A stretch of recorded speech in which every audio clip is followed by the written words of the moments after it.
Olha, quando a gente pensa em oração, o que vem à cabeça, né? Uma lista de pedidos, talvez. Exato. Uma lista de pedidos, quase uma carta para o Pai Natal. Ou então um ritual, sabe? Aquela obrigação a cumprir. Pois é. Mas e se for algo bem diferente?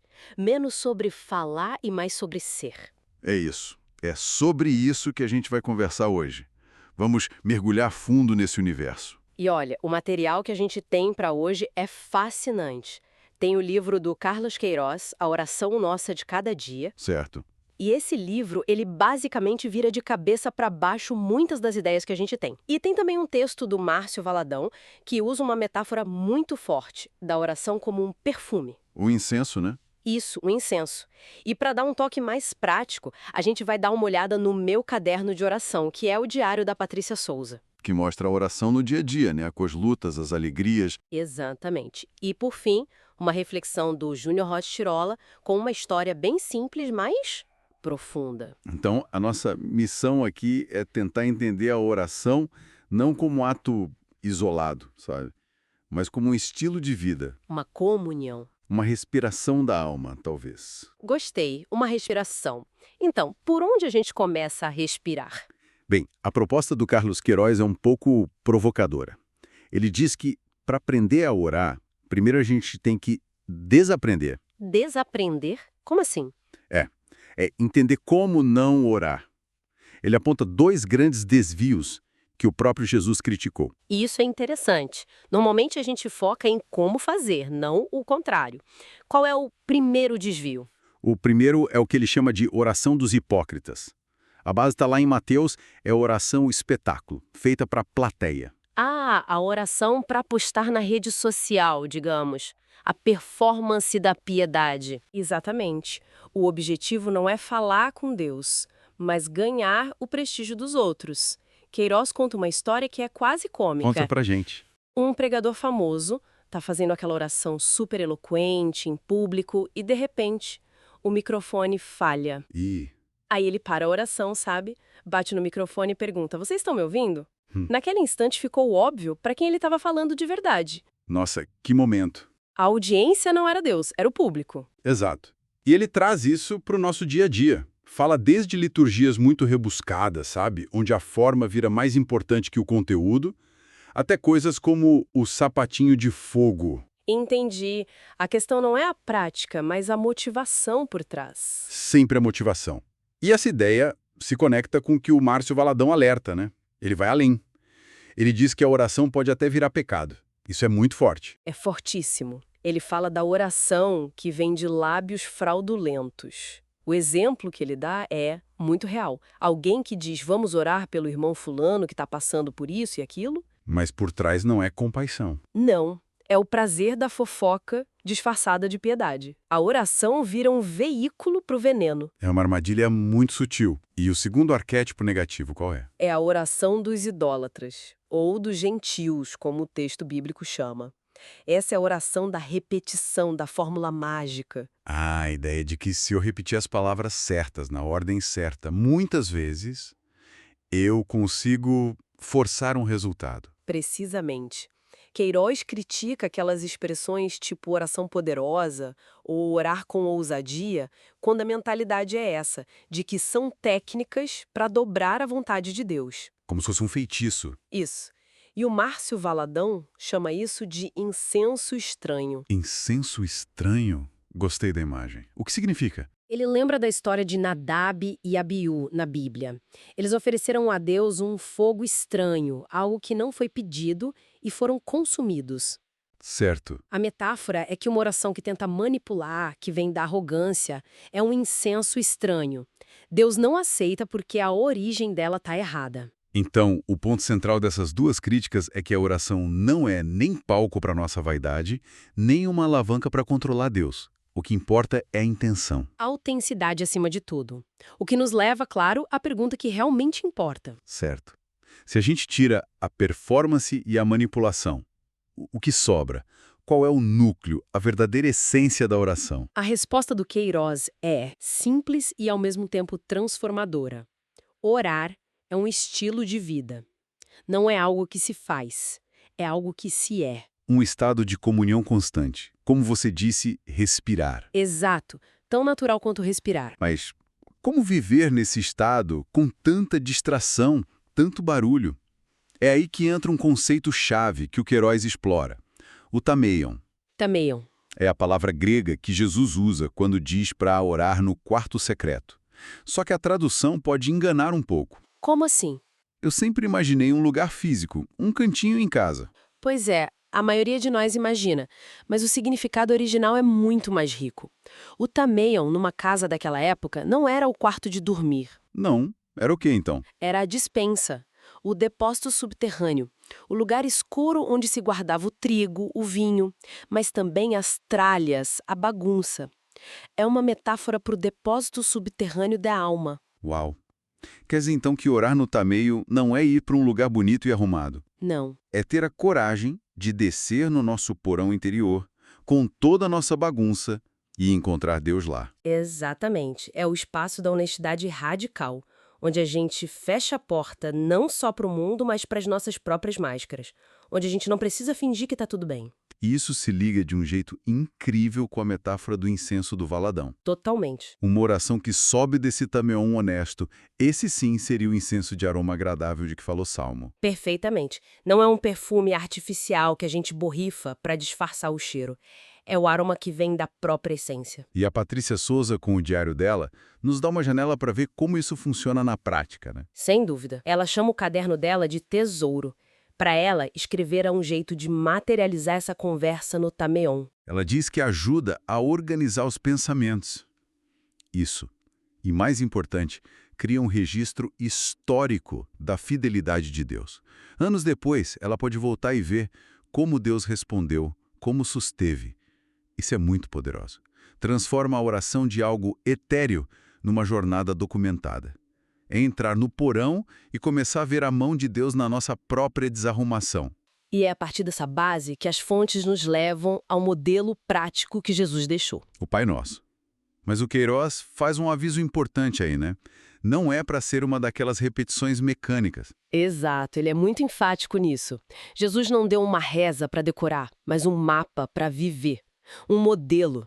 Cada frase é um pilar de um estilo de vida. Então vamos olhar para esse mapa. Começa com Pai Nosso, que estás nos céus. Parece simples. Mas tem tanto aí dentro.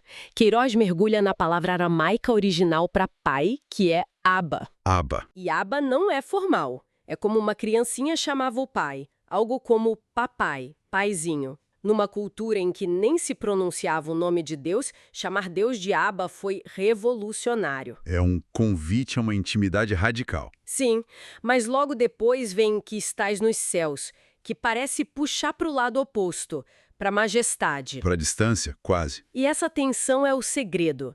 Abba nos convida a chegar perto. Que estás nos céus nos lembra de com quem estamos falando. É o Criador soberano misterioso. Inspira reverência. Um profundo respeito. A verdadeira oração vive nessa tensão, sabe? Entre a intimidade de uma criança e a reverência perante o sagrado. Intimidade e reverência. Faz todo sentido. E depois vem o pedido talvez mais famoso. O pão nosso de cada dia nos dá hoje. E aqui a análise do Queiroz é, para mim, uma das mais impactantes. Ele pede para a gente focar numa única palavra. Nosso. Não o meu pão, mas o pão nosso. Exato. Ele argumenta que esse pedido deixa de ser sobre a minha necessidade e vira um clamor por justiça. Justiça econômica e social. Sim. Quando eu oro dar-nos o pão nosso, eu estou me identificando com todo mundo que tem fome.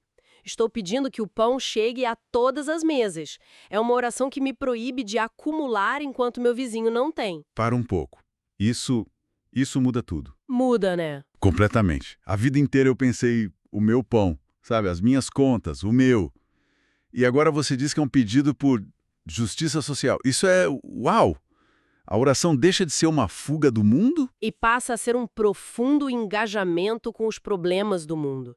E essa implicação social fica ainda mais clara na frase seguinte, que talvez seja a mais difícil de todas. Perdoa as nossas dívidas, assim como nós perdoamos aos nossos devedores. Essa é a parte que nos testa. É fácil pedir perdão, mas a condição de perdoar os outros, isso é muito difícil.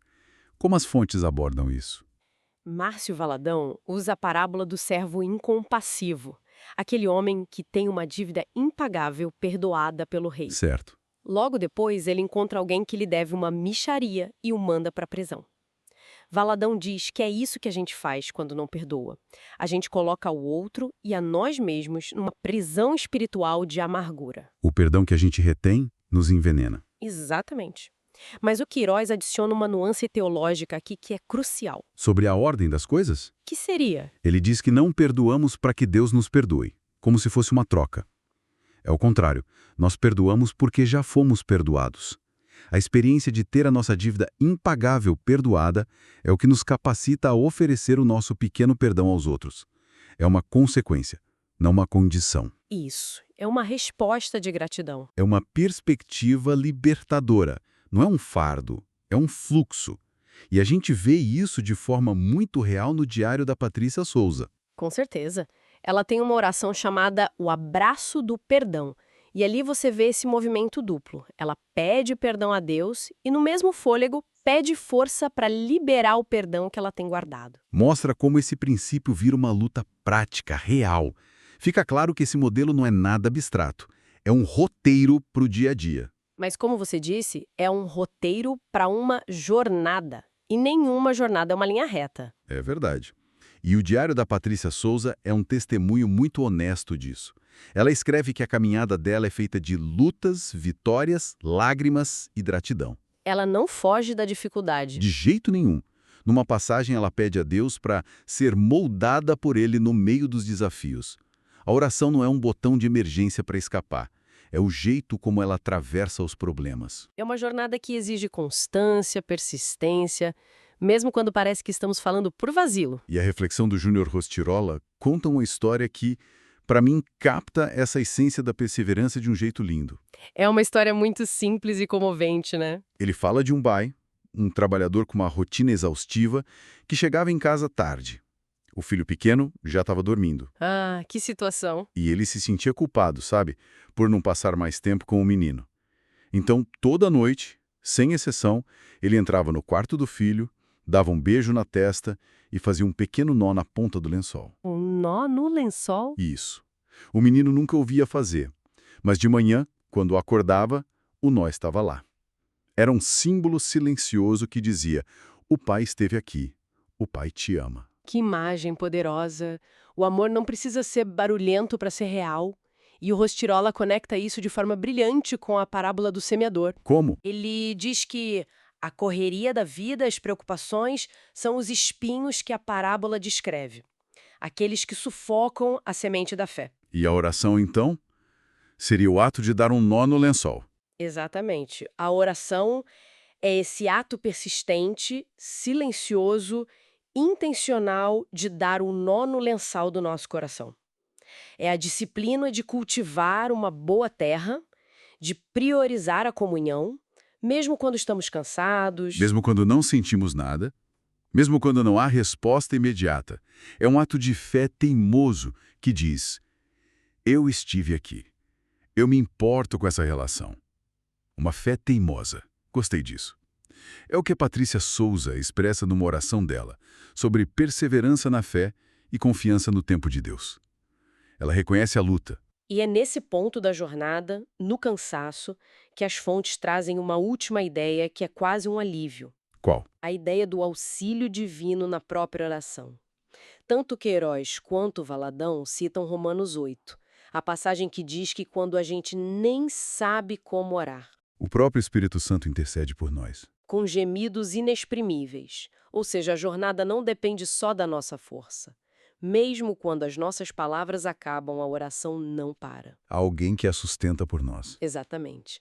Não estamos sozinhos na nossa tentativa de dar o nó no lençol. Então, se a gente fosse resumir a nossa conversa, parece que saímos de uma visão da oração como um ritual para algo muito, muito maior. Sem dúvida. Vimos que a oração é um estilo de vida. É uma comunhão que acontece na honestidade radical do nosso tameion. É um compromisso com a justiça e com o perdão. E é uma jornada pessoal, muitas vezes difícil, que exige essa fé perseverante. Mas na qual nunca estamos verdadeiramente sozinhos. Para ser uma fonte de vida. As fontes nos mostram que a oração pode ser tanto um ato de intimidade secreta quanto um compromisso com o mundo. O Carlos Queiroz diz que a oração nos torna inconformados com o mundo e nos faz sonhar com o reino de Deus e sua justiça. Isso me deixa pensando numa coisa. O quê? Se a oração é, na sua essência, esse alinhamento com a vontade de Deus, uma vontade de justiça, de perdão, de amor, como é que essa prática, que começa no silêncio do nosso porão interior, pode se tornar a força motriz para a transformação não apenas de nós mesmos, mas da sociedade à nossa volta?